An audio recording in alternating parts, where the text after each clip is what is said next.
7 নভেম্বরের মাধ্যমে বাংলাদেশ পেয়েছিল নতুন পরিচয়, জেগে উঠেছিল বাংলাদেশের জাতীয়তাবাদ। রোববার জাতীয় প্রেস ক্লাবে এক আলোচনা সভায় এসব কথা বলেন বিএনপির স্থায়ী কমিটির সদস্য ডক্টর মঈন খান। এ সময় বিএনপির সিনিয়র যুগ্ম মহাসচিব রুহুল কবির রিজভী অভিযোগ করেন, দেশের স্বাধীনতা ও সার্বভৌমত্ব নিয়ে গভীর ষড়যন্ত্র চলছে। Cyrus Mahmud report. রোববার জাতীয় প্রেস ক্লাবে এক আলোচনা সভায় অংশ নেন বিএনপির স্থায়ী কমিটির সদস্য ডক্টর আব্দুল মঈন খান। এ সময় তিনি বলেন, সমাজ থেকে দুর্নীতি নির্মূল করা না গেলে কোনো সংস্কারই কাজে আসবে না।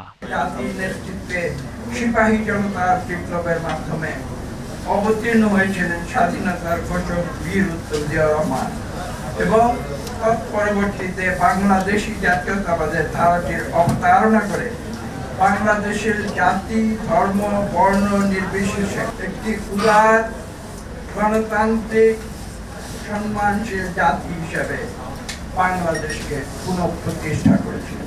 একই আলোচনা সভায় বিএনপির সিনিয়র যুগ্ম মহাসচিব রুহুল কবির রিজভী বলেন, 5 আগস্টের পর পরিবর্তিত রাজনৈতিক পরিস্থিতিতে পার্শ্ববর্তী দেশ থেকে হুমকি আসছে এবং দেশে নানা শক্তির উত্থান ঘটছে। দেশের স্বাধীনতা ও সার্বভৌমত্ব নিয়ে গভীর ষড়যন্ত্র চলছে বলেও অভিযোগ করেন তিনি।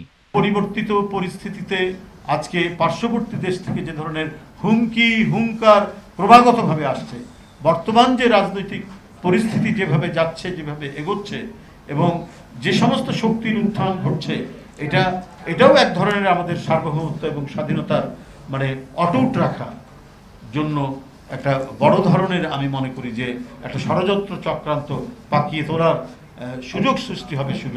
রুহুল কবির রিজভী আরও বলেন, খুব কায়দা করে নানাভাবে বিএনপির বিরুদ্ধে বয়ান তৈরি করা হচ্ছে। বালু মহলের সাথে বিএনপির লোক জড়িত যদি থাকে, জামাতের লোকও জড়িত আছে, সেটাও গণমাধ্যমে আসছে।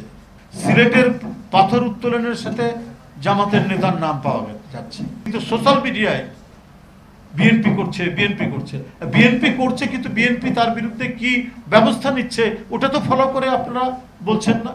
Cyrus Mahmud, GTV news, Dhaka.